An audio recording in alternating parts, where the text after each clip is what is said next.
What is going on, Streamyard community? My name is Nick, and today I'm talking with you about how to easily make your live streams look professional. Now, look, normally I'm coming from my set that's back here, but I'm having some computer problems, so I might hop over there later in the stream, and I'll show you the beauty of Streamyard in terms of being able to do that, to where I can hop from one computer to the next, and it's no big deal. I can just keep on moving. But for now, we are going to be broadcasting from here. And the whole idea when it comes to making your live streams look professional is that, you want to make sure that when somebody comes into your stream that, they take that moment and they're thinking to themselves like, hey, this looks pretty good, or hey, this sounds pretty good. Or more importantly, you don't want them to be distracted by the lower quality of what it is that you're putting out, in terms of they come into your live stream and they think to themselves, I don't really know what's going on here. It kind of looks kind of shady or whatever, so I'm out of here. So because of that, today we're going to be talking about all the different things that you can do to make your live streams more professional. And it's not just look professional, it's just making them more professional in general. And the look, of course, is a really big part of that. So the very first thing that I want to talk about, and just as a quick heads up, if you are watching this on the replay, or if you are hanging out with us live, we're going to go through the actual content that I have prepared today. And then after this, then we're going to go into a Q&A or question and answer portion of the stream, so I can answer your questions about YouTube and live streaming. But the very first thing, of course, is your preparation as a host. So when it comes to your preparation as a host, it's really beneficial to you in terms of you looking professional to have some type of idea what it is that you're going to be doing in your live stream. So as soon as you go live, and it doesn't matter if you're making cooking content, if you're doing woodworking, if you're gaming, if you're sharing information like I do in my live streams, it doesn't matter what type of live stream that you're doing. When you are putting it together, it's a really good idea to make sure that you have a plan of some kind. Now, when it comes to live streams, there is something called an ROS, or a run of show. There's videos on the Streamyard channel about how to put all of that together. But basically, the idea of a run of show is it's an outline, right? It's a structure of the live stream that you're going to be putting together so that you have a plan to follow. Because the last thing that you want is when you go live to be sitting here and thinking to yourself, okay, what am I going to talk about? There's people showing up. What am I going to do? What am I going to say? What's the thing going to be? Because you don't want your live stream, or at least every live stream, you can do this, from time to time, but you don't want every live stream to just be, you sitting there just kind of like, hanging out. You can do that. Absolutely, you can do that. And in some cases, that can be effective. But in most cases, you want to make sure that you do have something that you can deliver, some type of clear value that you can give to the audience that you are trying to reach, or the people that are participating in your live stream. And the best way to do that is to go ahead and plan it in advance, put together your run of show, or at least a bullet point list, so that you know exactly what it is that you're going to be talking about in your stream, how the show is going to go, and you essentially know what to do next, which is a really big part of that. Now, in addition to that, when it comes to the bullet points, one thing that I do want to mention is that while you're live streaming, the bullet points are there as a guide, right? So you don't have to, put big blocks of text and, make sure that you say, all of these different things in there. The idea of the bullet points is to have some type of guide, because you don't want to read a script necessarily when you're live streaming. You want to, communicate in your natural way that you communicate. And when you use bullet points to do that, it's going to help you be able to communicate in a more natural way, instead of sounding robotic when you're sitting there reading off of a teleprompter. But, to be fair, some people are really good at, reading off of teleprompters. But if you're not one of those people, then in that case, I would definitely make sure that you are using bullet points of some kind, so that you can make sure that you are taking people through a very specific flow of information, or even entertainment, or whatever it is that you are, sharing with the content that you're putting out. So the next thing that we're going to talk about is, when it comes to making sure that your live streams look professional, is this one goes on the tech side. So with this, one of the things that you want to make sure that you do is you want to make sure that your stream settings match the settings in your camera. So a lot of times content creators will double purpose or multi-purpose a single camera.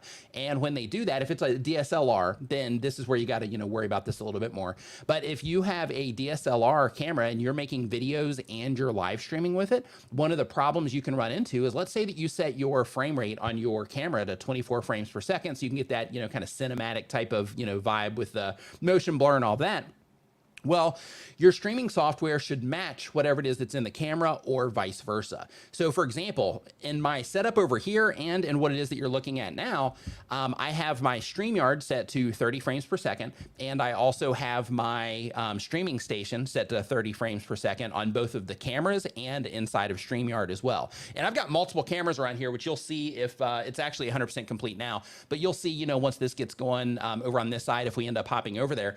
But basically with all the different cameras, all of them are set to that 30 frames per second. So I can make sure that it matches up with the streaming software so that everything goes through smooth. There's no weird lags going on or any weird jerkiness, unless of course the internet connection itself, you know, is a problem. But in terms of the frame rate, making anything like look weird or feel weird when people are hanging out in the live stream, when you make sure that your settings, your frames per second in your camera, or even if you have a USB device attached as your camera, making sure or confirming that your frame rate settings are the same as your streaming software is going to be really advantageous for you. So by default, if you are a StreamYard user, by default, they have the 30 frames per second. So in that case, you want to go, let's say you're using a Logitech webcam. Then in that case, you want to make sure that you go into your Logitech webcam settings and that you make sure that that is also set to that 30 frames per second. So everything can match up and be nice and smooth without any type of, you know, weirdness, so to speak, in terms of what it looks like or feels like as it relates to motion in your live stream. Now, the same exact thing applies here when you are gaming, because I know, you know, there's a lot of people that watch my content that, you know, that are gamers. I want to make sure that, you know, that I share some information for you gamers as well. But basically, when it comes to gaming, you also want to make sure that, you know, if you're recording your game at, you know, 60 frames per second, then in that case, make sure that you're doing that, you know, in your live stream, make sure that your camera's that as well. If you're using a DSLR, again, so everything matches up when you're pushing it through, right? That's the idea. And if you're recording, same exact thing, right? You want to make sure that everything is matching up so that everything blends together nicely. This will also help you if you're having sync problems. So if you're having audio sync issues, in some cases that can come down to one thing having a different frame rate compared to the other thing, and it causes the audio to slide around a little bit. So just keep those things in mind in terms of the frame rates that you're using within your streaming software, within StreamYard, and within your camera as well. Next up, we've got lighting. I'm going to move this one to the back of this. Actually, you know what? We're going to go over and do lighting right now. So give me 15 seconds and I'm going to hop on the computer over there, open up StreamYard, and I'm going to give you a demonstration of the lighting and the difference that lighting can make when it comes to your live stream.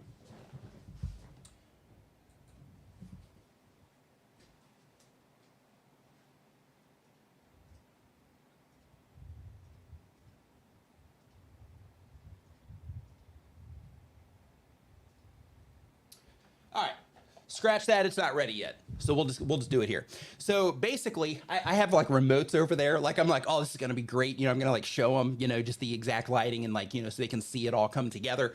Got, you know, all the remotes ready and everything, but it looks like we're not gonna be able to do it. So because of that, when it comes to the lighting, I might demo it later in the stream once I, you know, can see that that's fully ready to rock and roll over there. I just saw the icons run across the bottom.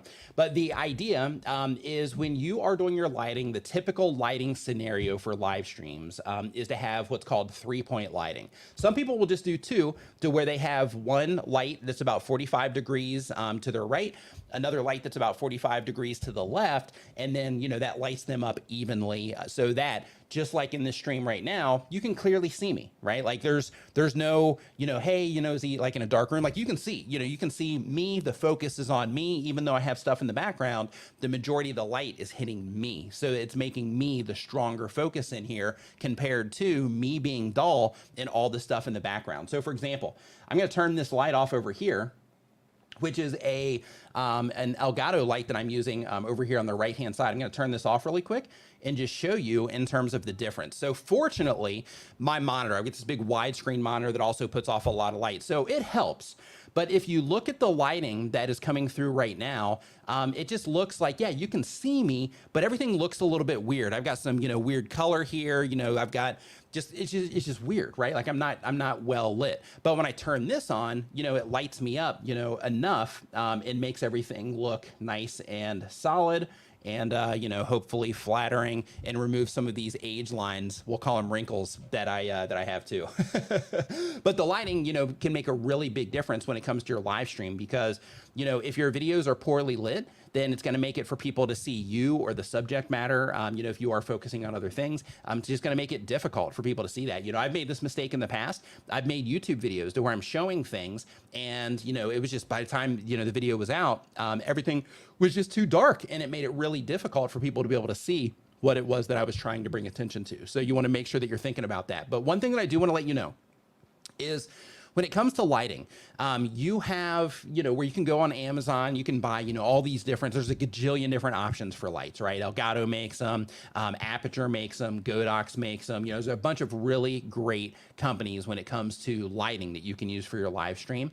But if you don't want to, or you feel you don't need to, invest in that sort of thing, I recommend that you, at the very least, get yourself by a window, right? Get yourself by a window so that you can take that natural light coming in and use that when it comes to your live stream. So again, that you have the majority of light hitting you, you are the focus in the frame, and you're not just kind of blended into everything else that's going on, like I was showing you before when, when I turned my light off here.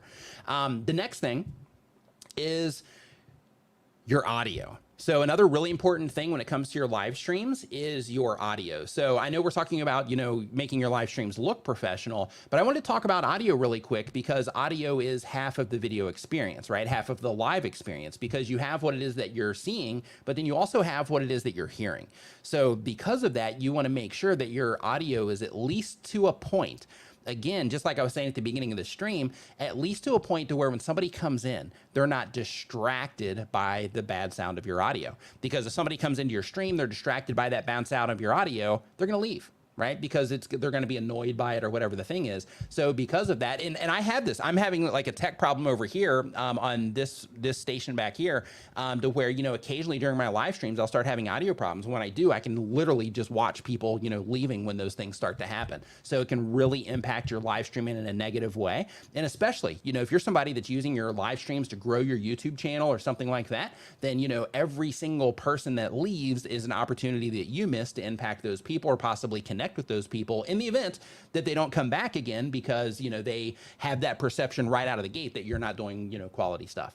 In addition to that, another thing that is really helpful when it comes to improving your audio is getting a microphone that you can put somewhat close to you, or a microphone that focuses in on your voice. So this is a pod mic that you can see right here. Over in that one, I use a Shure SM7B. And with both of these microphones, I have them both going through Rodecaster Pros. And with both of these, the idea with these microphones, and why, because it doesn't look great, right, in the scene, but the idea is to make sure that you can clearly hear everything it is that I'm saying, that I have a lot of presence in my voice as well. So when you come in here, it's like I'm sitting in the room with you, or at least everything is loud enough so you can clearly hear what it is that's going on. And another thing that can also be beneficial is, let's say that you are recording in a room, and let's say you don't have a microphone like this, and because of that, let's say you have what's called like a shotgun mic, or let's say you're using a lavalier mic. Well, in that case, what can happen is, when you're talking, there's this space between you and the microphone itself. And because of that, your voice is bouncing all over the room, and then that's also going into the microphone. So what can happen is it can put you in a situation to where you're sitting there trying to talk, and then when you play it back, you're like, oh my God, this sounds horrible. What's going on? Because you hear all of this sound bouncing around the room, and it sounds like you're in a cave. So because of that, if you can get the microphone close to you, or you can get a shotgun mic that really dials into you, and then if you need to, you can treat the room. So they make all kinds of really cool sound panels you can get off of Amazon. And if you don't want to invest in that, a free version is to just go grab blankets from around your house, and you can hang them on the walls, you can lay them on the floor, you can add carpets to the floor, things like that, or rugs, if you have hardwood, so that you can make sure that you're minimizing the sound of your voice bouncing around the room. So that will help you get better quality audio. Now, the next thing I want to talk about is set design. So what viewers see when they come into your live stream. In some cases it matters, in some cases it doesn't. But one thing that is happening when people come into your live stream is they are looking around. So, when they come in, they're going to be focused on you, of course, because you're the person sharing the content. But, if they're sitting there participating, I'm sure some of you have like looked back at this TV, maybe you've looked over at the Streamyard pillow, you've looked to see, kind of what's going on there in my background. So, people are coming in and they are, looking and they're seeing what it is that's, going on in the background. So this is a great opportunity for you to, help make your live stream look professional. Now with this, when it comes to having a professional live stream, it doesn't mean you have to go out and do, anything fancy. At the very least, just cleaning up, right? Just making sure that things are orderly, making sure that, things aren't messy in the background, that you don't have a big stack of papers sitting somewhere, things like that can really make a big difference. I'm looking here, like, do I have any stacks of papers back there? But those types of things can be really distracting when, people are coming into a live stream, and it also reflects poorly, on you if somebody looks and you just have a totally trashed, background, which I know you guys aren't, having messy backgrounds, but you know what I'm getting at. I'm sure you've seen those live streams where you go in and you're thinking to yourself like, wow, that person, could probably spend a little bit of time, cleaning up maybe before they go live. But another part of the of your set design, we actually have a whole video about this set design on the Streamyard channel here, a live stream that I've done previously. I really encourage you to watch that. A lot of really good information in there. But basically, you want to make sure that you keep it clean. And it's also cool to add personality items as well, because the personality items are things that people can connect to. So for example, for me, because I'm a content creator, I stream for content creators, I make videos for content creators. So because of that, like maybe sometimes I'll have cameras in the background. Sometimes, I'll have my YouTube play button so they see that in there when they come in. I have like a Stormtrooper helmet because I'm into Star Wars. I've got, my speaker monitors here that are, on display in the background as well, depending on how I move. So, little things like that are just little personality items to where somebody that, isn't familiar with like music making, for example, they would see these speakers and they would just think they're just speakers. However, people that make music, they see these speakers and they know that, they're music speakers, which means that I probably, at least dabble in music in some form or fashion. So because of that, these little tiny things also help you connect with other people when they come into your live streams, because they see right away that you are into similar things that they are into as well. So when you're designing your set, just consider, doing those types of things. Now, in terms of the personality items. Now, since we mentioned it here, since we're talking about making your live stream look professional, one thing that I do want to bring to your attention as well is green screens. So a lot of people use green screens for their backgrounds, right? They'll put a green screen right behind them. And when they use those green screens, in a lot of cases, they'll look really hokey. So if you are using your green screen, this is another place where you want to make sure that you're using a fast enough frame rate, because when you have a slower frame rate in your camera and you're using a green screen, when you're moving your hands, then the green is going to end up, popping up in between your fingers, any of the places where you're moving, because of that, that slower motion blur there. So unless it's lit perfectly, you are, most likely going to see at least a little green rim of some kind around your fingers, that kind of stuff. So when it comes to green screens, just make sure that if you are going to use a green screen, just make sure that you do spend the time to make sure that everything is lit properly so that you don't run into things like that. Because one thing that people use green screens for is to try to make the stream look professional. But when you go into a live stream and it's a green screen where they're not doing it properly, it is completely on the other side of the spectrum from professional. So because of that, I really encourage you just to make sure that if you are using a green screen, that you do spend time learning how to use it. And if possible, just putting yourself in a real environment, is another option for you. Now, the next thing that we have on our list here is when you are live streaming, you can live stream, to where we're just talking just like I am right now. You can also do some really fun stuff, like inside of Streamyard, for example. Let me change the branding that we have on here. But inside of Streamyard, they have the option to add graphics, for example. So, like when I'm in my live streams that I do on my YouTube channel, I'll have graphics like this pop up. I'll have graphics like this, to where I tell people there's links in the description. I'll have little frames. that I put around just to kind of, broadcast that, hey, if you're participating in this, this is when I normally go live.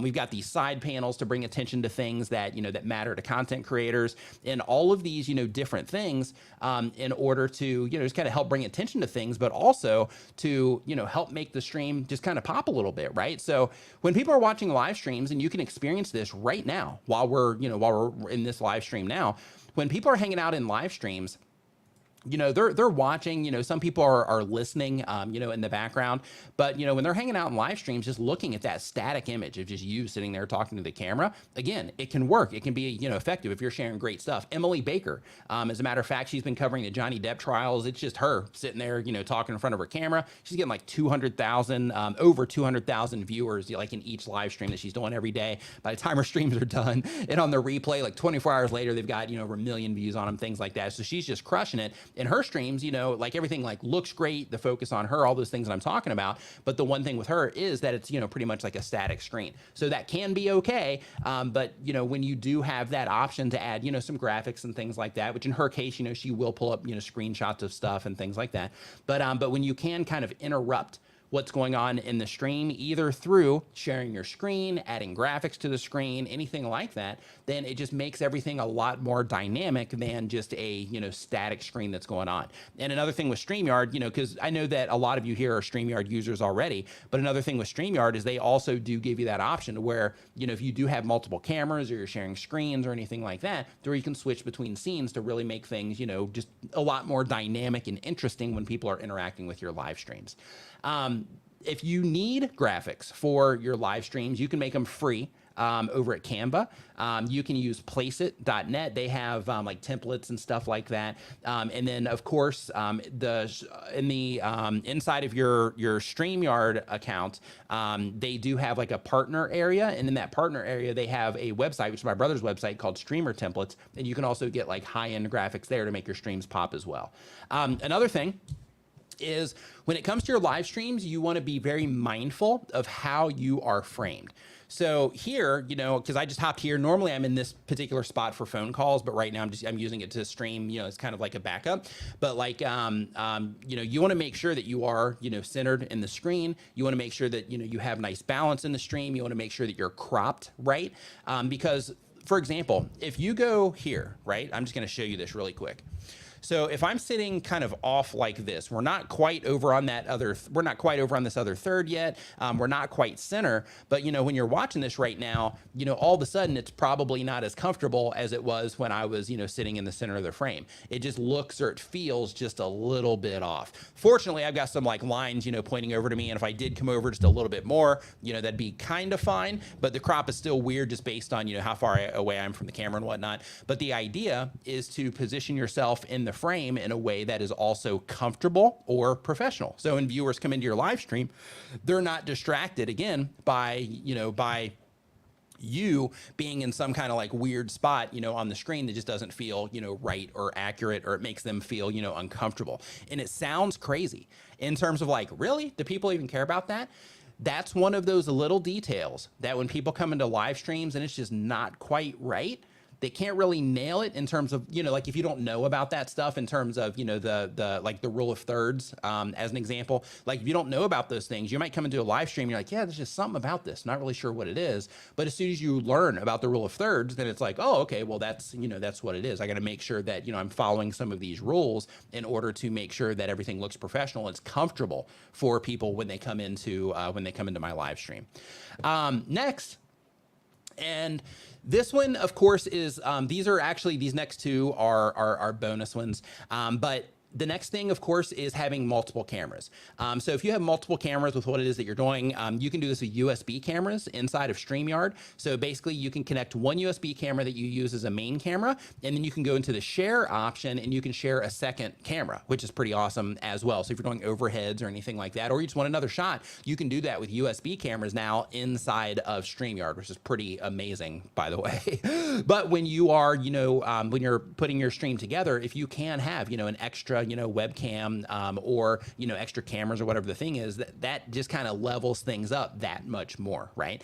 And when it comes to leveling things up more, you also have the other side of that as well, which is your actual camera. So if you are using a USB camera, in a lot of cases that can be okay.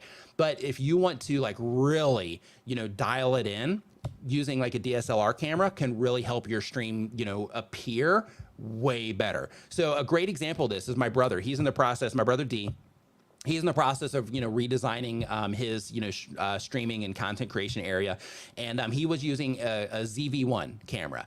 And it looked okay, right? Like the quality was good, everything looked good, but it made everything feel, just by the framing of the camera and the space that it was giving behind him and the lens that was on that camera, it made everything feel like a little bit tight, right? To where when you're watching the stream, it just felt just a little bit tight. So he switched to his A6500 with a 16mm lens on it. And by making that switch, it gave him, more room in the frame just in terms of, width, but it also added depth as well. So, the camera that you're using can make a really big difference on that perception when people come into your live stream and, how they are perceiving your stream in terms of it being professional or not. So I'm going to hop over on this other machine. It should be good now. So give me about 30 seconds. And I'm actually going to give you a demonstration right now on lighting. And I'm going to show you, I'm going to go over there and I'm just going to show you the difference and the importance of, of setting up light. And I'm going to explain some of, the reasons that the lights are set up in a certain way, just so you can use that information to help you make live streams that look more professional.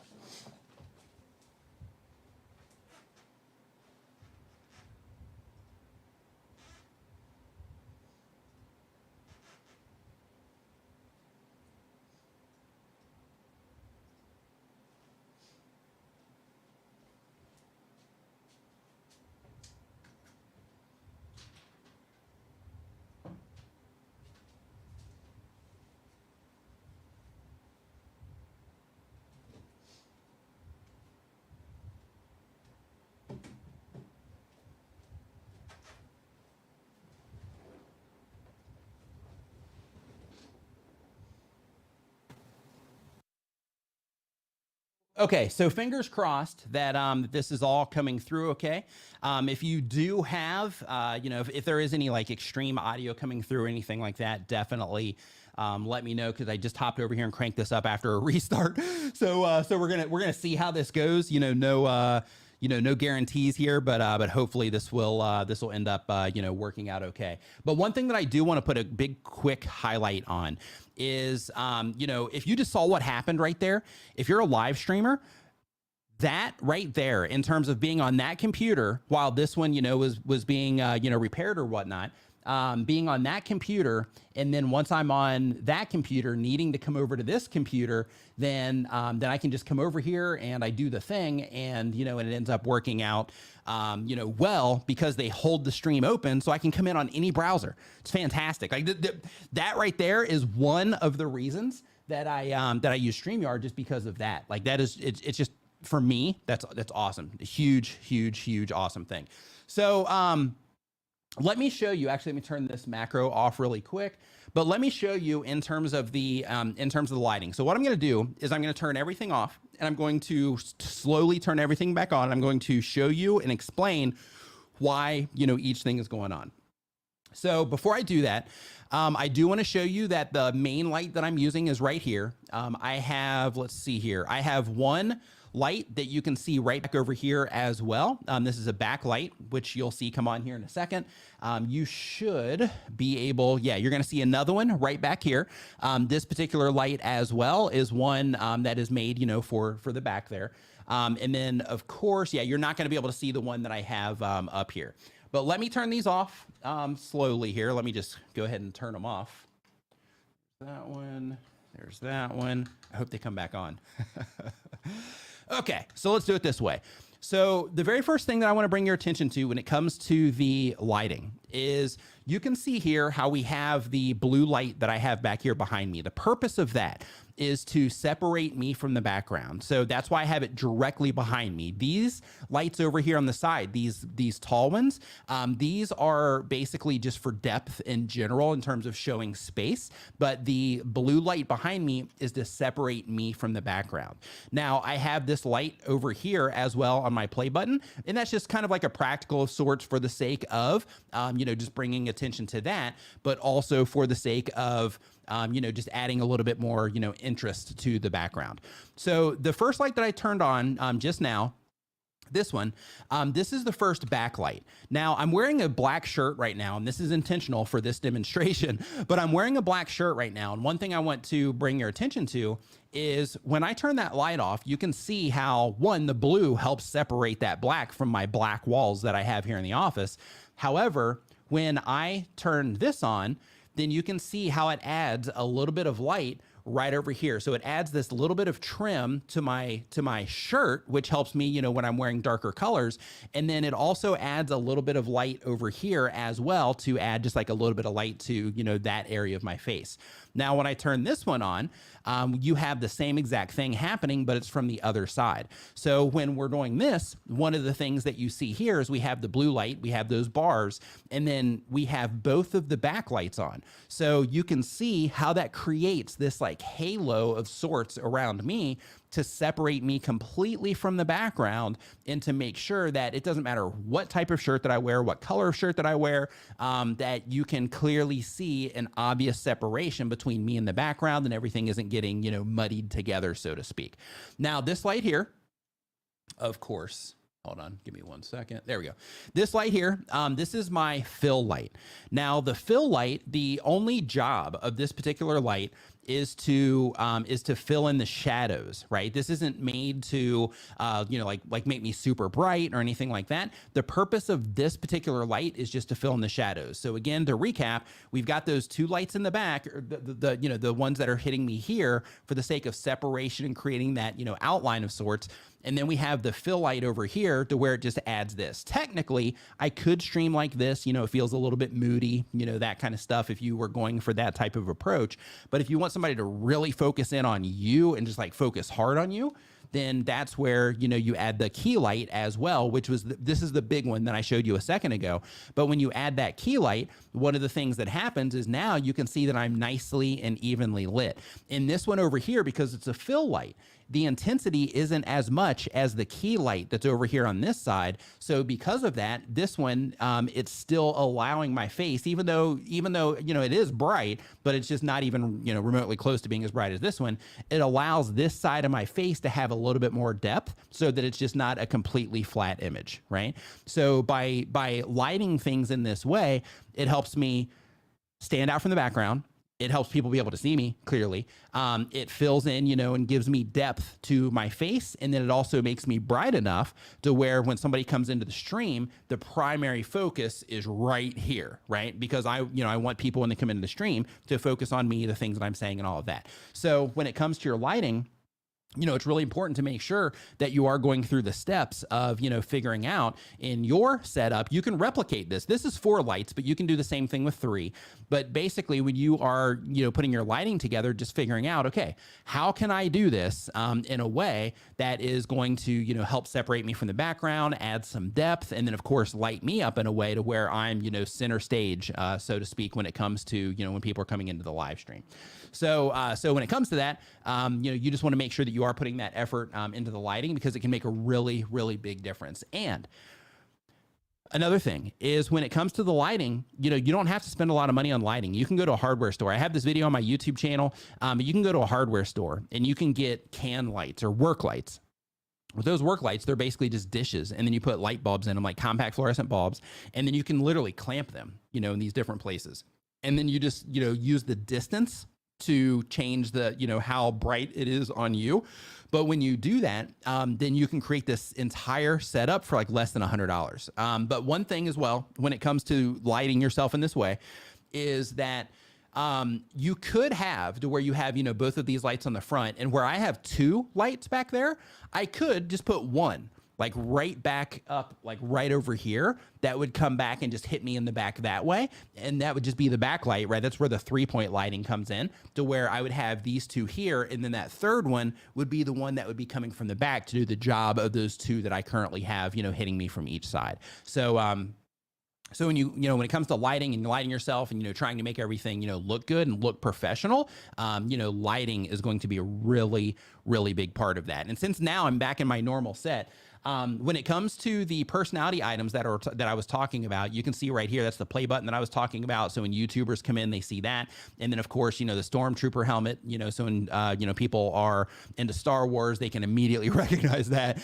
And then, I have this, which sometimes it's on, sometimes it's not, but I have this little on air thing as well that'll, sometimes blink either in live streams or the content, which is just another one of those things that, like live streamers, as soon as they see that, it's something that you as a live streamer, can appreciate. So those personality items just help people, kind of connect with you just through those similar, through the similar interests. So what we're going to do now is we are going to do Q&A. So if you have a question about live streaming, if you have a question about the setup, that I currently have, if you have a question about, anything regarding live streaming, I'm here to answer your questions. One thing that I'm not, well versed in, and that is, computer tech in terms of what do I need to, this beefy computer, how do I build a beefy computer for my live streams? I'm not well versed in that. However, when it comes to YouTube and live streaming in general, I can definitely help you out there.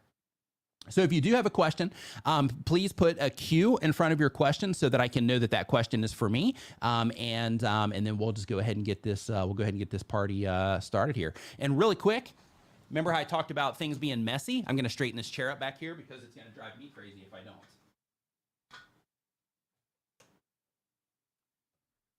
That was kind of weird walking back to the over there because I see myself on the stream. I'm like, oh, wait a minute. Am I still on? Yeah, of course I'm on. Of course I'm on. Okay. So let's see here. Let's go ahead and jump into the questions. So the very first one, Kilkadan Tube says, how are you? I'm doing great. Thank you. I hope that you're also doing fantastic. Let's see here. Can you live stream from Discord? It's a really good question. I'm not sure if you can live stream from Discord or not. I really don't know if you can live stream from Discord. I know that they do have like calls in there, like video calls. So you might be able to, but I'm not 100% certain though. Hey, Hannity, hope you're doing awesome. Canva Classroom says, love Nick's mullet outfit today. Anyway, you'd be able to audit my stream lighting setup. I can't do that right now, just because, we are here on the Streamyard channel. So, I can't do that right now, but they do have a regular stream that they do where they do give live stream feedback like that. Right now, I can't do that. That's not my wheelhouse here in terms of what I offer on the Streamyard channel in terms of looking at people's setups, but that'd be a pretty cool stream. Maybe I should ask them about, doing one of those. The Creepypasta channel says, is there a way to set up a 24-hour live stream with just your phone? Technically, yes. Yeah, technically you could. So basically, if you're going to set it up with your phone, you would still use a service like, well, actually, because they hold everything open in the cloud too. So technically, if the live stream was something that was automatically playing, like if you were live streaming like a video or like a playlist or something like that, then in that case, you could do that inside of Streamyard. I believe you'd be able to do that, but you'd have to upload like a really long video. So because of that, that might not be the right approach, but you can use services like Streamyard would actually hold the stream open. If you had, see, because you're doing it with your phone. Yeah, that's a tough one. If you spend some time on it, I know I've done a 24-hour live stream in the past to where, it went for a year straight, grew the channel by like 2,000 subscribers or whatever. It was pretty cool. But basically with that, I used OBubble as the hosting service for it. And then basically with OBubble, they make a virtual server. So with that virtual server, what it is you actually access it like it's a computer. So how you would do that if you're on a mobile is you would set up that virtual server and then you would go in through mobile and then you would set everything up there. But again, you run into that situation on what is it that you're actually putting out. So if you're doing like a live stream of like, hey, this is just a live view of the room, then in that case, you're not going to be able to do that, on your phone through that type of service. But if you wanted to get something, just hold it open and you're using like playlists and things like like that, then in that case, you could use that service. You could put it through Streamyard or just do a standalone through like OBS or something and set up playlists in there through VLC. That's how I did mine. And then that would allow that to switch the video content and switch the audio content as you are, as the stream's taking place. And you can close your phone down once it was all set up. So let's see here. So as we keep on going, we're in the Q&A part of the show right now. So if you are just joining us, if you have a question about YouTube, if you have a question about live streaming, this is the place to ask. What do you do when you have severe light sensitivity for your front lights? This is a great question. This is from the Canva classroom. So I'm putting this one on screen because I know her. So this is a trusted comment. There's been some issues here with pinning stuff on screen, so I'm like really paranoid about the things that I'm showing on screen right now. But basically, when it comes to severe light sensitivity, one thing that I really recommend is getting a camera with a lens that will help you operate in low light. So with all these lights that are going around me right now, it might appear that I might be sitting here going, oh my goodness, right? Like that. But these are all actually really low right now. So there's no strain on my eyes. In terms of the brightness of the light, these lights are actually, I would say, less bright than if I just turn on the normal room lighting.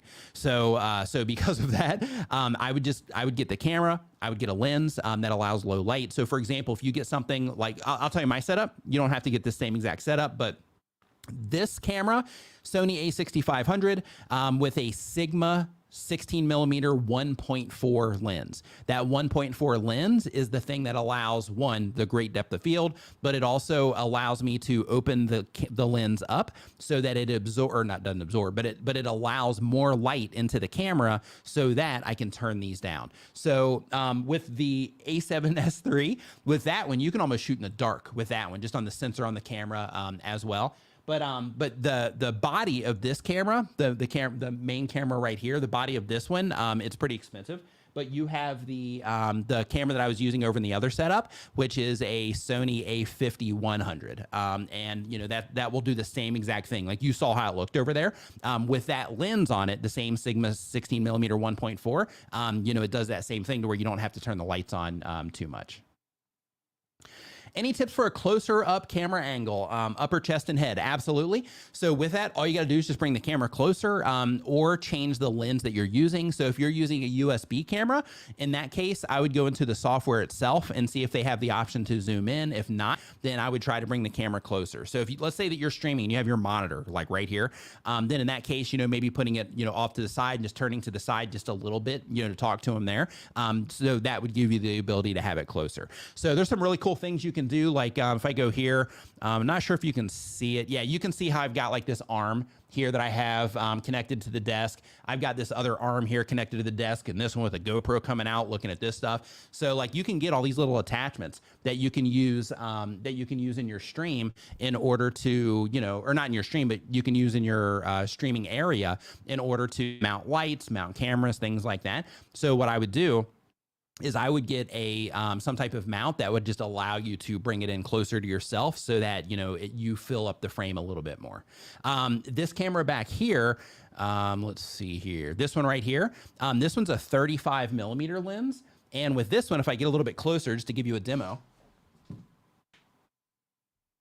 right? Like as I'm getting closer here, then technically, as I'm getting closer there, technically, if you had something like that with that 35 millimeter, then it would allow you to, crop yourself in that way.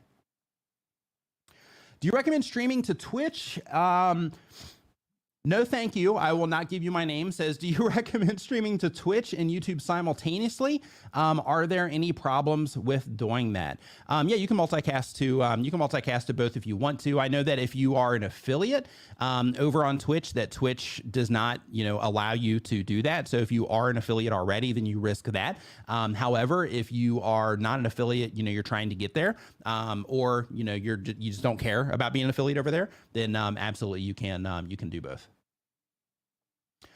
Let's see here about my computer for exact reason. She's a beast. Okay, what are the steps you use to change computers while live?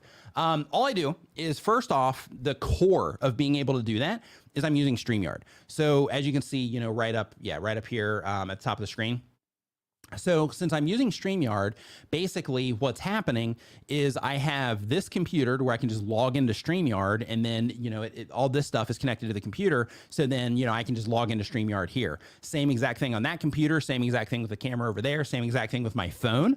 So what I can do is I can, since they hold the stream open for me, I can close it down over there, or I can just leave it open, and then I can just walk over to, another browser or to my phone, or whatever it is that I'm doing. So for example, like in your case, since you're doing like triathlon stuff, one thing that you could do is, let's say you started out your stream like this, John, let's say you started out your stream like this, and you're sitting there and you're talking to them, and you can switch this to your phone, and you could actually have this preset up so that you can just enter in your phone and just come right in. But basically you would have your phone preset up, and you could start your stream like this, and then you could say, hey, let's go outside, and I'll actually show you what I'm talking about. And then you could just switch right to your phone. You could just walk outside, and then you could, show them whatever it is that you were going to show them out there. Really awesome technology. Like, I'm super pumped about, the way things are going with live streaming, because it's just getting cooler and easier, which really has me excited for the future of live. Let's see here. So how can I stay safe while streaming as far as IP, Wi-Fi, etc.? So when it comes to those sorts of things, just try to not make them publicly available. So, most of the services, like if you connect to StreamYard, for example, like they're safe, so you don't have to worry about it. In terms of like IP, if you're trying to not let somebody know your IP, like if you're going to be using a service, like they're going to use it, like anything you're connected to on your computer, like your computer has a MAC address, those types of things. So like you're going to have to, share some of that. But when you're connecting with these, like with StreamYard, for example, like they're secure. So they have all of that stuff set up in the background. Let's see here. So the next question that we have is, what do you do when you have light sensitivity? We got that one already. Mantis says, this is so informative. Thanks. My pleasure. Glad that you enjoyed it. Let's see here. Notorious B says Discord does not have the ability to live stream, but you can capture the windows within OBS. Thank you for the heads up on that. And Daniel Nyuka says, is Streamlabs Apple Silicon native, and does it support the new live redirect? Do you mean StreamYard? So with StreamYard, basically the live redirect happens on YouTube. So when you are doing the live redirect feature inside of YouTube, which by the way, if you're a live streamer and you are on YouTube, they do have the live redirect feature that you should be using. If you have friends that you want to kind of share the love with when it comes to your live streams. And they also have the trailer function as well. So I have a video that's going to be showing up on the StreamYard channel soon about the live redirect and how to set that up. And I already have a video on the StreamYard channel about how to set up the trailer. So you can do both of those once you have 1,000 subscribers, I believe it is. But you should be using both of those. But for the live redirect, basically how you set that up is, let's say that you schedule your stream inside of StreamYard. Well, the next thing you have to do in order to use the redirect features, you have to go into your YouTube account, go into the settings for the live stream in there. That's where you add your trailer. That's where you add the redirect to any channel that you're going to redirect to. Keep in mind that you can only redirect to channels that are either subscribed to you or to channels that have given you permission to redirect to them. So if you go into your community settings, you're going to see a special box that's in there now once that feature is activated on your YouTube channel. And within that special box, you can put the channels of anybody that you're going to let redirect to your YouTube channel, and then anybody that you want to redirect to, just confirm with them that they're either subscribed or that they have you added inside of their area where you add people that that can redirect to your stream. Let's see here. Okay, we got Doug there. So Hannity says, hey, Nick, thanks for all your gems, time, and energy. What kind of mic would you recommend if both my daughter and I would be able to use when we are both going to be on the live stream together? So really, these are fantastic. So like when it comes to the audio, it really comes down to like how extreme you want to get. So you have little things like this, right? Depending on, the live setup that you're doing, you have things like this, which is, this is a Rode Go, or Rode Video. What's this called? Rode Wireless Go. And basically what this is you have this particular kit anyway, you have two lavalier microphones, right? And then those lavalier microphones connect to this transmitter. So basically what happens is you could both wear one of these, and then it connects into this, and then you just connect this through the output here. You connect this as like the microphone source into your computer or phone. And then that way, when you're live streaming, you guys can both, talk, and the microphones will clip, right here. They have magnet mounts, so you can, have it clip like inside. So for example, this is the magnet mount, so you can just kind of clip it anywhere you want. As you can see, it's a little bit weird, so you want to make sure you're wearing like a hoodie or just something you can easily connect it to. But you know, you can do a shirt if you want to. But the idea with these is, you know, they're easy, but also, you know, they allow you to have two people in your, you know, live stream or video talking at the same time, and then it's pulling both of those signals into the computer. Let's see here. Should I try to grow my channel a bit more before live streaming? Only around 340 subscribers. You can. It's your call. Like what I would look for when it comes to live streaming, and this is from Normal Mode TV.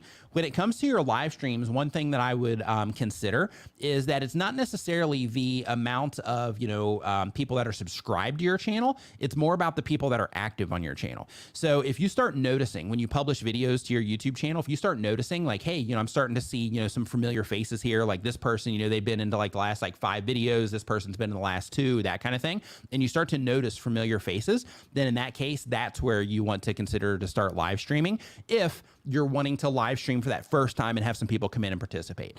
On the other side of that, one thing that I do want to mention as well, just as kind of like a caveat to this, is that, you know, live streaming is a skill set that you know, that can be developed. So, you know, in a lot of cases, if you watch my first live stream that I did on YouTube, it's a mess. I'm all over the place. You know, the tech, you know, I was like a little shoddy with the tech and all of that. Everything was messy. My second live stream, same exact thing. It was on my phone. It was also messy though, in terms of just my cadence, how I was sharing, you know, information, how I was interacting with everybody, just everything was just weird about it. But you know, that particular stream is the one that got me hooked on live stream. I've been live streaming, you know, almost every week since, but sometimes multiple, you know, cases on different channels and stuff. But when it comes to deciding on when you want to, you know, cross that road, one thing to consider is, like I was saying, that skill set side of things. You can also use the live stream as a means to, you know, connect deeper with the people that are interacting with your content. So Normal Mode TV, depending on the type of content that you make, you know, one thing that you want to think about when it comes to your live stream is like, I'm going to go live and I'm going to talk about or share the same types of things that I do in my videos, but that's going to give me the opportunity to connect with my community as well. So then you use it for that reason, right? To connect. But if you don't have people come in, if you live stream for the first time, you don't have people come in. I actually have a video on this channel about that. But if you're streaming for the first time and nobody's coming in, what you want to do is you want to think of it from the perspective for anybody. How many people here want to live stream, but you haven't done it yet, or live streaming is in your future? Like, yeah, it's something I'm going to do. I just haven't gotten to it yet. If that's you, just say me. But basically, when it comes to live streaming for that first time, one, a lot of people are terrified because it's like, hey, what if my tech goes down? Like, you know, what's going on? So just a few things that I want to share with you for those of you that are, you know, that are wanting to do it or that are going to do it for that first time. One, expect tech problems. It's normal. Don't stress out about it. All you have to do is just when you have tech problems, just go into like, okay, I'm still going to be communicating with the people that are watching, but I'm going to be fixing the tech, you know, while I'm doing that as long as I can. So make sure you're thinking about that. Two is don't focus so hard on how many people you have coming into the live stream for your first few live streams.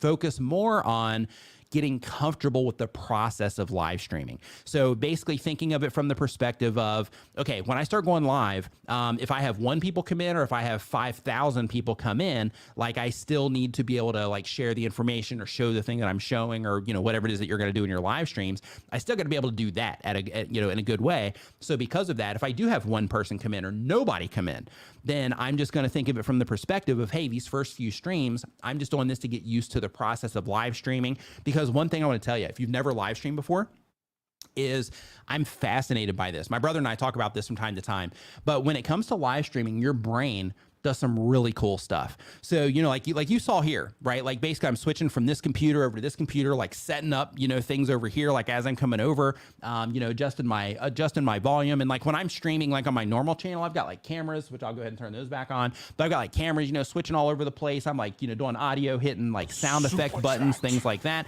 And, you know, with all these different things going on, one part of your brain is like focusing on all of this stuff. Another part of your brain's focusing on like the chat, plus you're focusing focusing on saying whatever it is. Like it's just insane how your brain works during a live stream. It's actually one of the things that really, that I really enjoy about live streams is it does that to my brain. But when it comes to live streaming, that thing that I'm talking about in terms of how your brain reacts to it is one of those things that when you first start live streaming or before you live stream, you might not know. But when you start live streaming, getting used to that and how your brain works while you're live streaming is just something to get used to. So because of that, when you first start streaming, if you have one viewer, if you have, a bunch of viewers, the idea is to think of it like, okay, hey, this is cool if I got people in there, but even if I don't, I'm not gonna, let it impact me like emotionally or anything like that. I mean, of course, it would be cool if I had some people come in, but if nobody comes in, that's cool. I'm still going to deliver the content that I intended to deliver because this live stream is going to live on my YouTube channel or wherever it is that you stream to. This piece of content is going to live on. So because of that, I'm going to just do the best that I can with this stream so that anybody that does get it on the replay, they can come in and they can enjoy it on the replay. So, so because of that, when you're first starting to stream, I would just start thinking of it from that perspective in terms of, trying to make sure that, you're focusing on the process more than how many viewers that you have participating in your stream. My first live stream, I had 2 people. It was like I think it was like a 30-minute stream, because maybe an hour. It was a thumbnail tutorial. I was showing people how to make thumbnails for YouTube. And in that particular stream, I think I had 2 people come through, and I was excited. Like I'm sitting there, I'm in Photoshop, and I'm like showing, like, hey, do this, and you can, use shapes in this way. People, won't even be able to tell because it just adds some texture, so on and so forth. And then like I had somebody come in, I'm like, oh, hey, somebody's here. What's going on? Hey, welcome to the stream. And I got all excited about it. Like it was awesome. But my first stream, I had 2 people in there. But let's see here. Looking for more questions as I go down. Is it safe to stream from my personal phone with the Wi-Fi and no VPN? Yeah, I mean, you're just streaming. Like you're not doing anything crazy. Like if you're doing something crazy, then you might want to worry about it. But like if you're just live streaming and you're connecting with your community and all that, like don't even worry about it. It's fine. So like a viewer, for example, like okay. So in this stream right now, because I'm connecting through Streamyard and then Streamyard is pushing this up, like you as a viewer, like you wouldn't be able to hunt down like my IP address or anything like that based on like that's hitting Streamyard. So you don't get that information even if you were digging around for it, right? So, because of that, like I wouldn't even worry about that sort of thing when it comes to streaming, especially if you are, streaming through like Streamyard, for example. Let's see here. So, JC Cooley Foundation says, what may be the problem with StreamYard and a Sony SV1 connected, and your camera and the stream glows back periodically, like every 15 seconds and comes back on. So that could just be the stream. Like if you see that, like everything goes black and comes back on, then in that case, if you're using, Sony ZV-1, then in that case, it could just be the cable that you're using. It could just be kind of like timing out in terms of it just not getting the data fast enough. The second thing that could be, but I don't think this would be it, is if you have it plugged in and you're not using battery power, it's got this little flap, because this camera right over here, this is a ZV-1 right here. But like with the little flap that's underneath there for the battery, it's possible that could be coming down a little bit and letting the battery kind of, just a little bit of like connection problem, in terms of it kind of just barely going off, but then, coming back on. I'm guessing, I don't know, but those would be the things that I would start troubleshooting if that was happening to me. Of course, absolutely. Let's see here. Did a lesson on why it's important to stay close to the microphone as well. Nice, nice, nice, nice. Let's see here. Looking for more questions. If you got a question, go ahead and drop it in the chat. Make sure you put a Q. So right here, oops, straight out of money says, what's the danger of giving your real name? The danger of giving your real name is that there are privacy things, right? Because when it comes to your real name, when you put yourself out there, you're putting yourself out there. So because of that, if somebody wants to, look you up and find you and find out where you live, or, depending on where you use your name on the internet and things like that, then it can make it easier for people to contact you that you may not want, contacting you and things like that. So, you can, kind of put yourself out there in terms of your privacy. However, it just comes down to what it is you're trying to do. So for people that are building personal brands, then you got to do it. But if you are somebody that's building like a company brand, then it's a totally different thing, because in that case, you don't need to do that. And you could just be like, in my case, instead of saying my full name, I would just say Nick. And then that way, like nobody would even know, the last part of it. Let's see here. Multiple voice actors, my channel. Okay.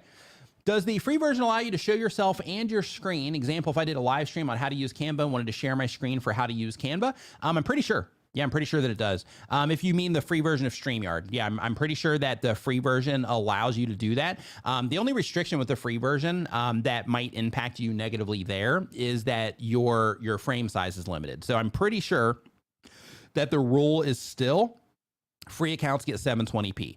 So because of that, if a majority of your viewership is on a mobile device, then no big deal. Don't even worry about it. But if a majority of your viewership, if you go into your analytics and you see that when you go and look at the devices people are watching your content on, if you see they're mostly watching on computers or TVs, in that case, you'd want to pay for the upgrade so that you can push out the higher, the bigger resolution stream.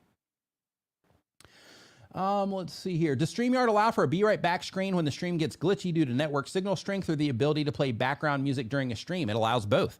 So basically inside of StreamYard, and I'll switch to my branding stuff over here really quick, but inside of StreamYard, they have where you can add like full screen graphics. Like for example, you can do fun stuff like this. Super chat.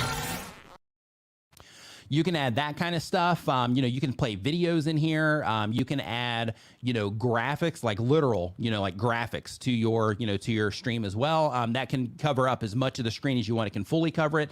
You can also add different backgrounds to your screen as well. So when you add the different backgrounds, one of the cool things there, and I'll just use my other setup here just so you can see the example. But if I switch it to this, then you can see here that I have, a be right back screen. If I were to take us off of there, then I would have that be right back screen there.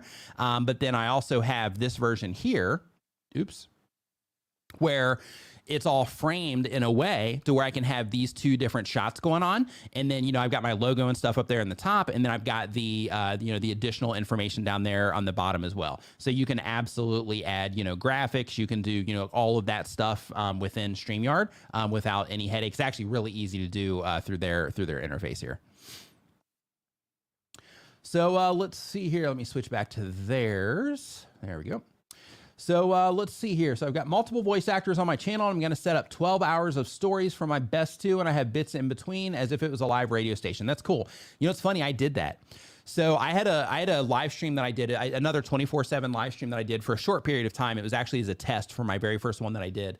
And what I did is it was a video idea stream like the one that I ultimately did. But with that one, basically I was talking about the video ideas while I was showing them on the screen. And I was recording all this, in advance. And then I had additional clips come in that I'd pre-recorded that were like, like, oh, hey, it was me on screen. I'm like, hey, if you're just joining the stream, we're, sharing YouTube video ideas, blah, blah, blah. And I did a bunch of those clips. So basically I would drop them into a playlist and they would just go through, each one of those pieces of content. And it gave that feeling of like, hey, this is happening like right now. It's pretty cool. At that point in time, I didn't get hardly like any viewers. I think I might have gotten like, 3 or 4 people through it.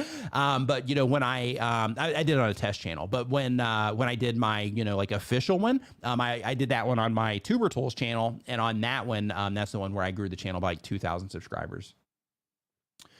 Let's see here. So next up on our list, we've got StreamYard allowed you to add things like GPS map for people to track distance walked. Not that I'm aware of.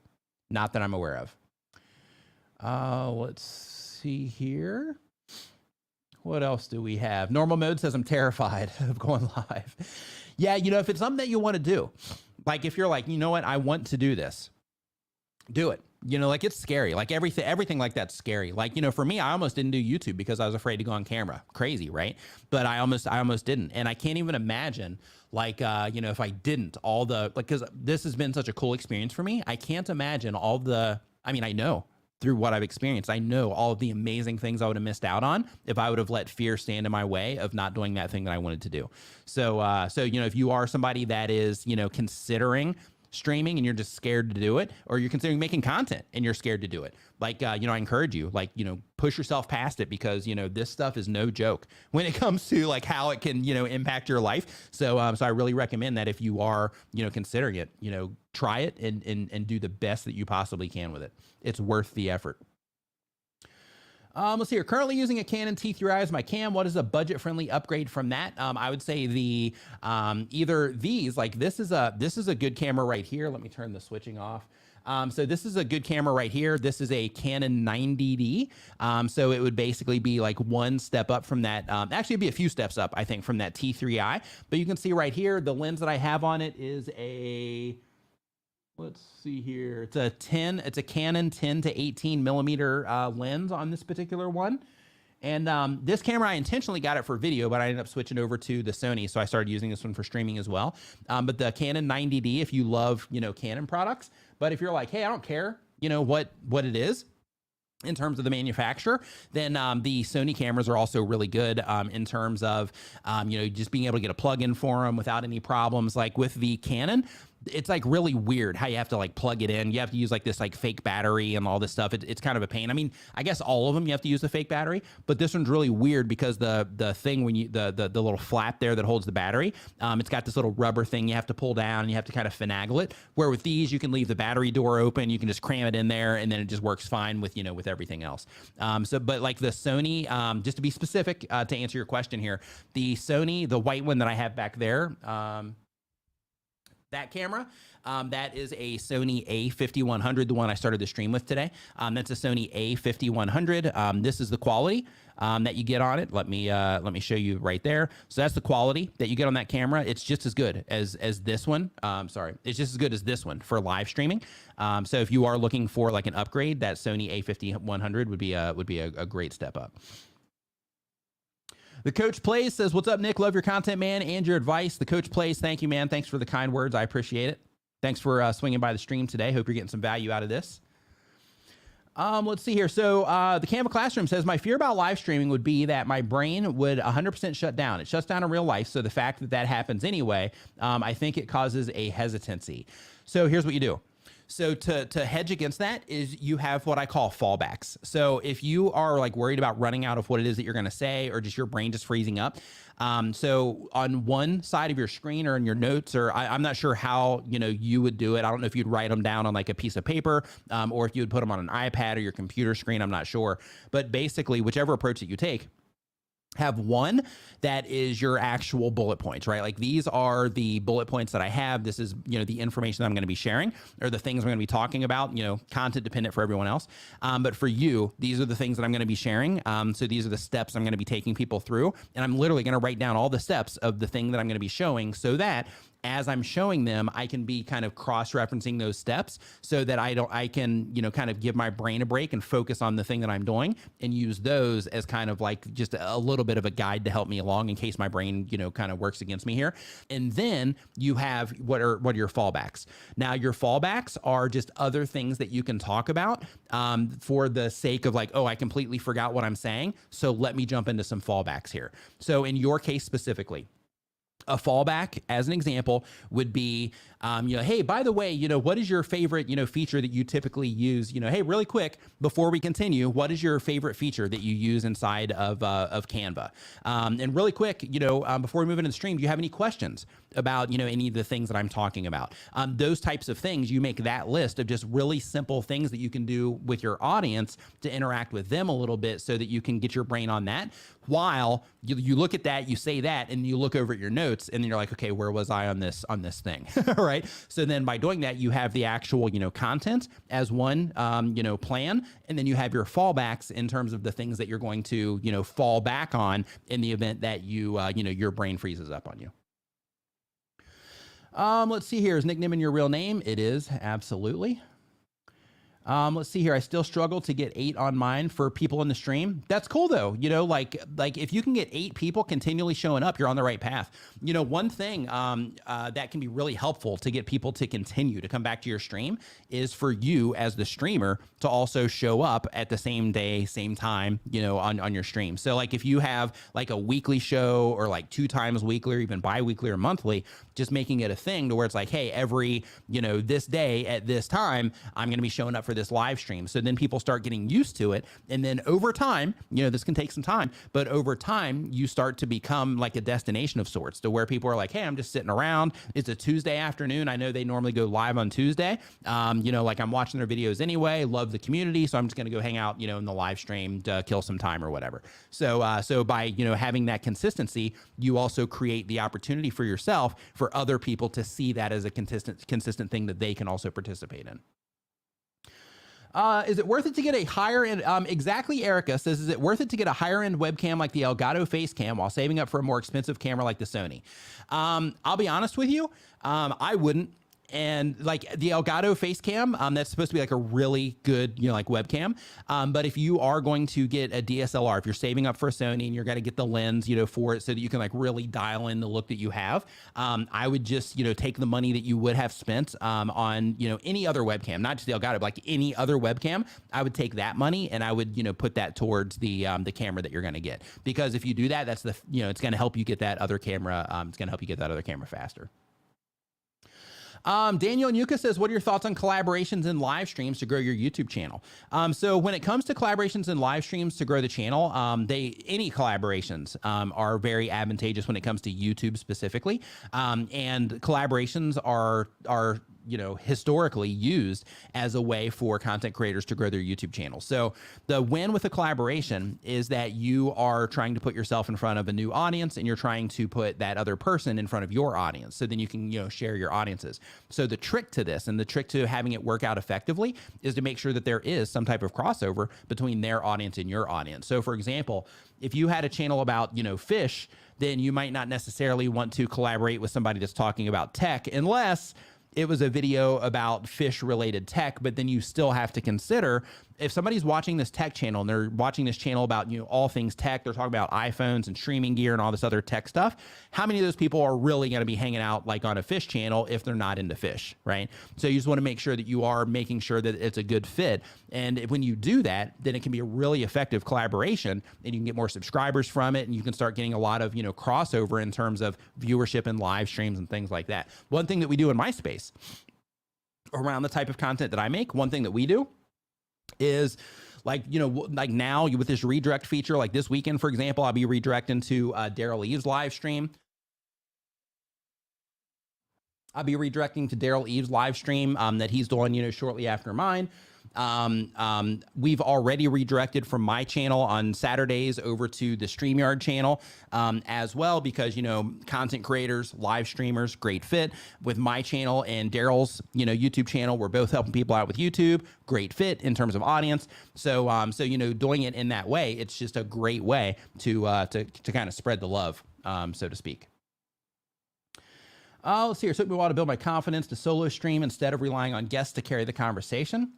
Yeah, that can be interesting to get used to as well. Like, I'm not a very good interviewer. Like, that's one of the things that I haven't, a skill that I haven't tried to develop is I'm not a really good interviewer. So typically, like when I'm, streaming, like it'll be more conversational. It'll be to where if I have guests on, which I do on a regular basis on my normal streams, but if I have a guest on, then typically what we'll do is we'll all go in on, talking about, a question or answering a specific question that somebody has. Is there any way to boost my viewers very fast? If you're talking about live streaming or video content, absolutely. So, so basically everything all over the internet and through all of the social media, everything is based on performance. It's based on how people respond to what it is that you're doing. So if you, let's say Twitter, for example, right? Because that's like an outlier. There's not even video or I mean, technically there is video and live streaming there as well, but we'll just say Twitter. So let's say that you are, just starting out on Twitter. Well, if you start making some really clever tweets, you start interacting with some really popular, other Twitter accounts, and people start, they start liking your tweets a lot, they start retweeting, things like that, then because of the response to your tweets, your Twitter account's going to grow, relatively fast. However, if you have a Twitter account and you're just like, hey, hope everybody's doing awesome, but there's nobody there, right, to even talk to, then in that case, you're just kind of shouting into the void, then you're not actively trying to grow and you're not really trying to, perform well, over there, because you're just kind of using it as like a broadcast thing. That's kind of what I do. And then when it comes to like YouTube, TikTok, Facebook, all of that, all of their algorithms are fine-tuned as well for performance. So on all of these platforms, it doesn't matter if you're uploading shorts, it doesn't matter if you're uploading long form content, it doesn't matter if you're doing, live streams, it doesn't matter what you're doing. If people respond at a high rate in terms of so on YouTube with long form content, them clicking on your thumbnails and titles at a competitive rate for the platform at that moment in time. If they are clicking at a competitive rate and enjoying your content at a competitive rate for the platform, then YouTube's going to keep showing it to people because it's competitive for the platform at that moment in time. Now, if they show it to people and nobody clicks on it, then what they're going to quickly do is they're going to demote your content, and in its place, they're going to show somebody else's content that is already proven to perform. Because when they show content to people, they react to it or they respond to it well in a positive way. They're satisfied by their experience.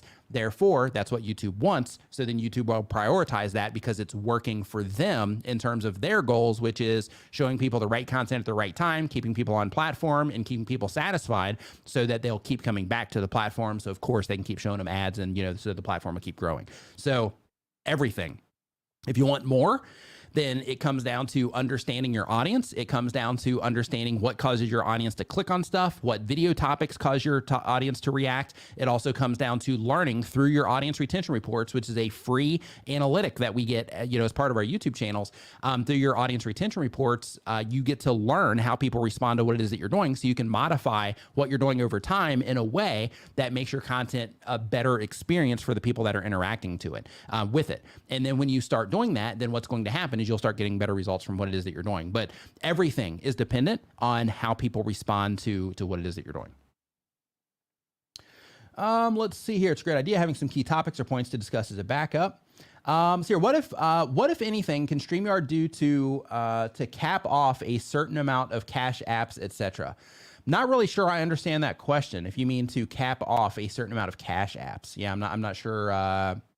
If you could give me some details to that one.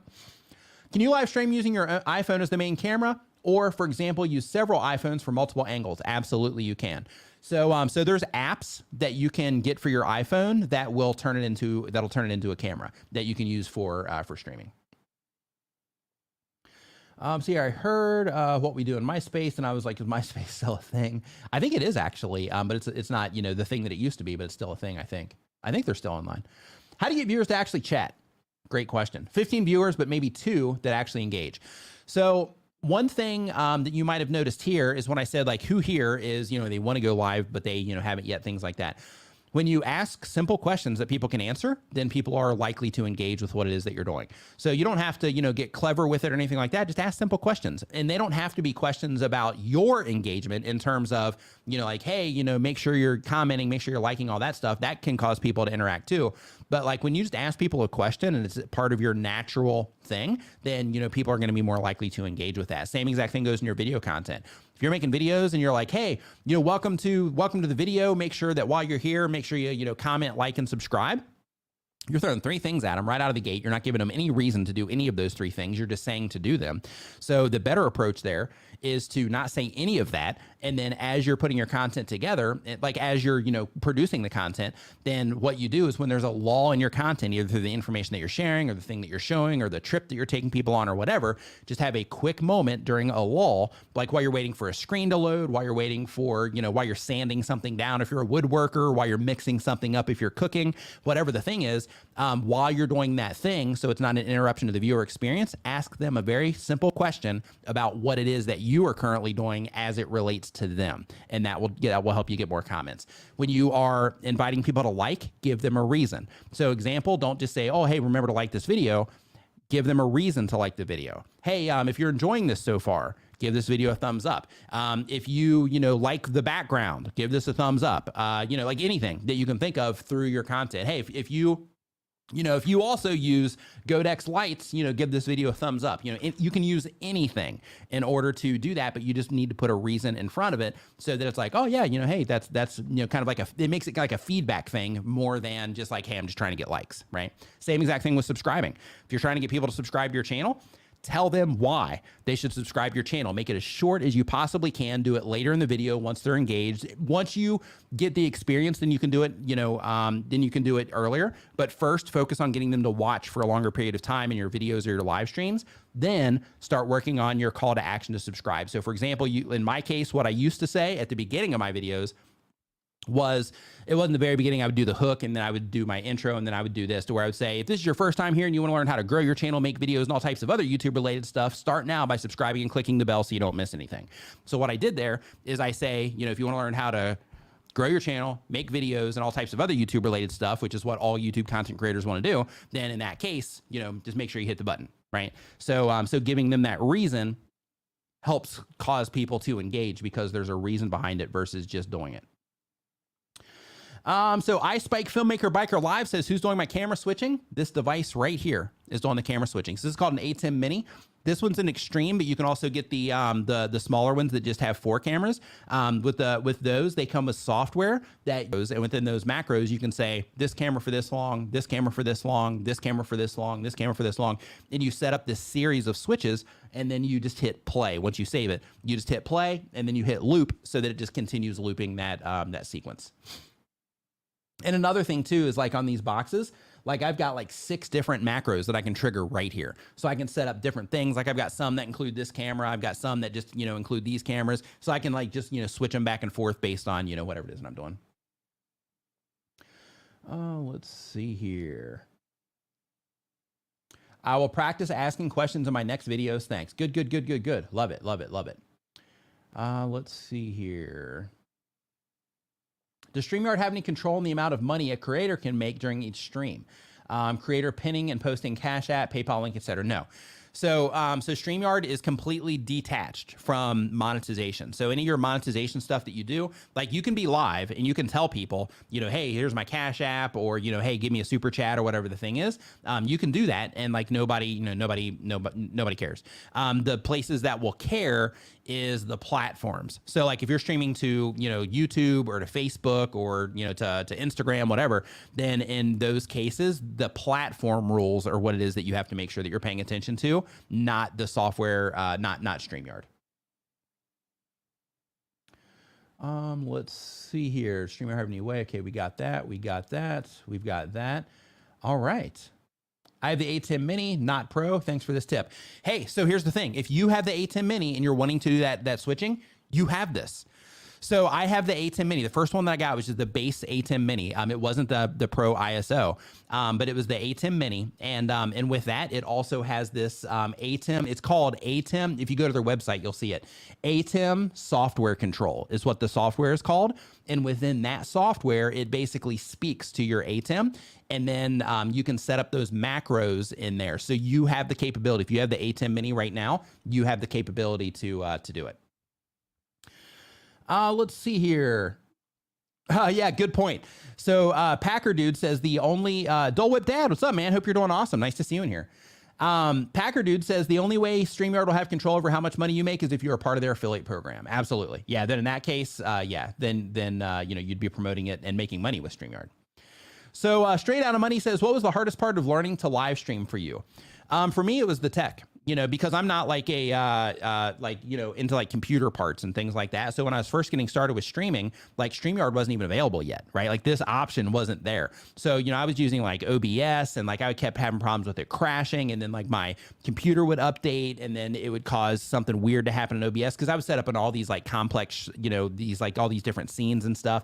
I was basically doing camera switching and all that stuff, but I was doing it the hard way, you know, back then where you're switching scenes and using like a Stream Deck to switch stuff and all that. But basically I used them for a while. I used Streamlabs for a while, and you know they're both great, you know, pieces of software, but it's just there's so much weird stuff that goes on there in terms of like, you know, updates and things like that that can screw it up. That as soon as this was available and this came on my radar, I was like, oh, we're using that now, just because, you know, it's easy, and it does the same stuff. So you know, now they have where you can connect 2 USB webcams too, but like with StreamYard plus the ATEM. Yeah, my streams are actually better now than they were, you know, when I was using those other services, because one, I can count on them in terms of not having, you know, like real tech problems. And two, you know, the stuff that I was doing there that, you know, I had to actually like pre-set up and go through all this stuff and have to check it before every stream and all that. I just load it up in the graphics part of StreamYard, and then I know it's going to be stored in my account without even having to like, you know, worry about it. So that's some of the problems that I have when getting started. Let's see here. So tweaking my script for videos, not streaming yet, to move the like and subscribe further in.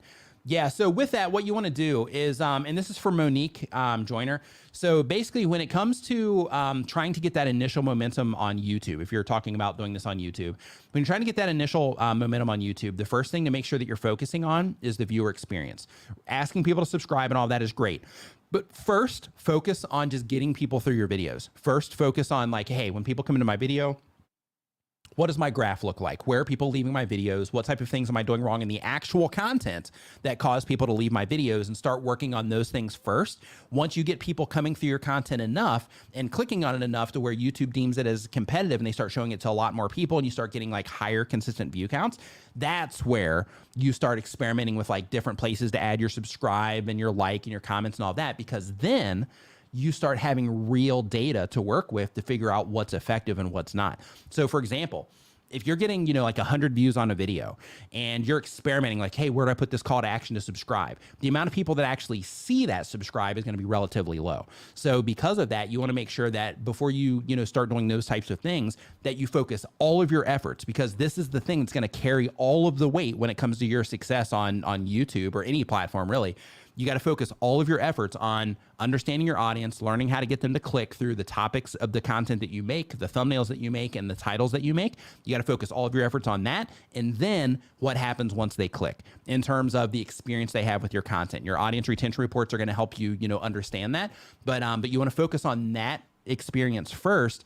And then once you get people, in there and you're like, okay, I know how to put a video together now that, that at least 1,000 people will get to see based on how people are responding to my content currently.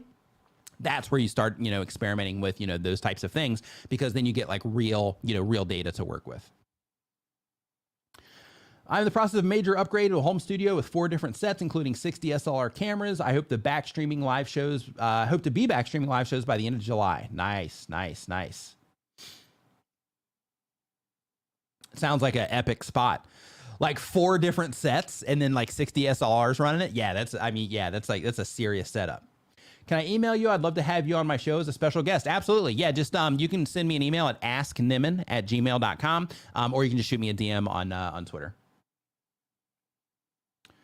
What's the advantage of using StreamYard over Ecamm Live? I personally use Ecamm since the support for Stream Deck is top notch, and could not find any way to use it with StreamYard. So StreamYard does have Stream Deck integration now. And the big difference between the two is StreamYard holds everything open in the cloud. And since they hold everything open in the cloud, you might not have been here for the beginning of the stream, but basically, I started on this computer and then I basically just came over here and hopped on this computer.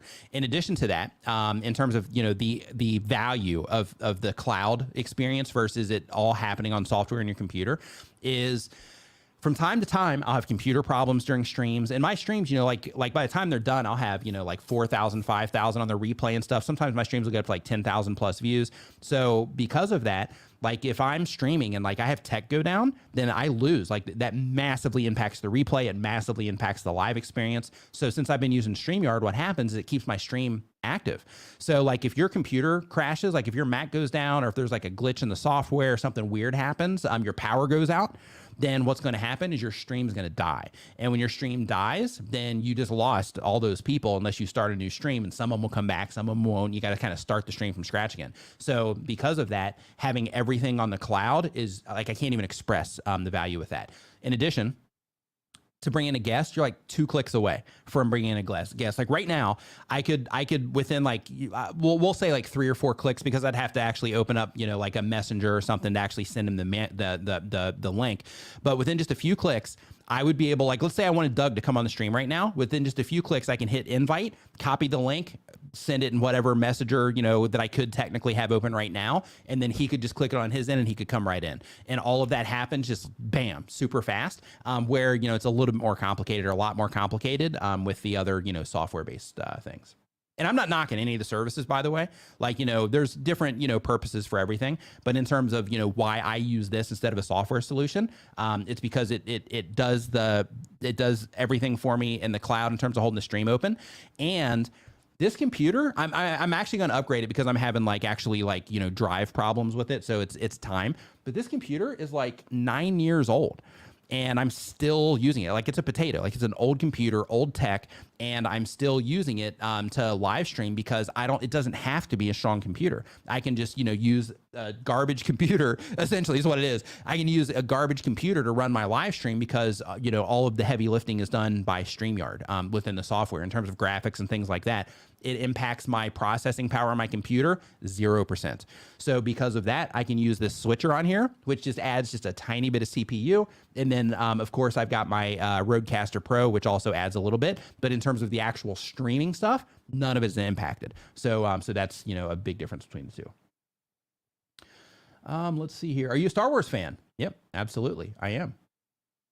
I'm not like a over the top Star Wars fan. I mean, my brother's into like cosplay, in terms of like he builds costumes. So because of that, I had the helmet first, but then he started building costumes and stuff. So like from time to time, we'll like dress up. Like when Star Wars comes out, at the movie theater, like before, the pandemic and all that, like we would go and we would, like hang out. I got, I think one video on my TikTok and like, that's the video, but like we would go, before the, before Star Wars, before they showed, and we just like hang out in like full, like stormtrooper gear. And he actually dresses up as a Mandalorian.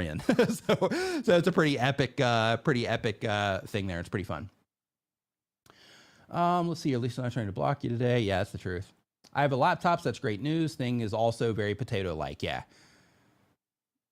Why? I wonder why Rumble's API isn't open up to that yet. I'm not sure. Yeah, I don't interact over there. I'm not sure in terms of like their streaming technology and all that. I have no idea. It's hard enough keeping up on the stuff that's already, keeping up with everything that I'm already keeping up with on YouTube. Let's see here. She's got a 3D printing cosplay recently. Oh, nice. Okay, so we've been going. I'm actually like 30 minutes over time, so I hope it's okay with the Streamyard team. I just wanted to make sure that I got your questions answered. But I do want to invite you. If you're not a Streamyard user, if you're coming here for my channel or my Twitter account, for example, definitely give them a shot. Great piece of software or a service, a web service, I guess, or an app, whatever you call it. But it's a great live streaming solution. That's probably the better way to say it. But it's a great live streaming solution. You can try them, for free at streamyard.com. I think there's links in the description of this video as well. And for everybody, like I mentioned before, if you are somebody that is interested in live streaming, but you're kind of hesitant about doing it, I encourage you to give it a shot. And just as a heads up, on YouTube, you can stream unlisted, so you can practice. Within Streamyard, even if you're a free user, you can actually record your live stream directly inside of Streamyard as well, because they have that functionality. So you can practice your stream without even broadcasting it out to the internet, without connecting anything. You can just test it right inside of Streamyard to make sure your audio is good, make sure your the image looks good, make sure everything's set up the way that you want. So I encourage you though, give it a shot because it's a pretty awesome experience. In addition to doing it, like I was saying before, just seeing how your brain works, when you're live streaming is a pretty interesting thing. But I just want to thank Streamyard for letting me come on here and hang out with you guys for a little bit. And thank you everybody so much for participating in the stream today. I hope you got some value out of it. And if you have any questions about any of the stuff that that I talked about today during the stream, Streamyard does have a Facebook community. If you look for Streamyard community on Facebook, then it will come up there, so you can join that group. And then of course you can tag me in there if you do have any questions. If you're watching this on the replay, or if you're hanging out here live, do you have any questions about any of that stuff, you can tag me in that group when you ask your question. So thank you everybody for hanging out, and I will see you at the last Tuesday. Today I'm coming in a little bit late here on Wednesday, but I'll see you the last Tuesday of June here on the Streamyard channel as well. So if you want more content like this about YouTube specifically, feel free to come back for that. We've also got a lot of videos here on the Streamyard channel that I've made and live streams about live streaming specifically as it relates to YouTube. So I encourage you to check those out as well. So thank you so much for hanging out. I will see you next time.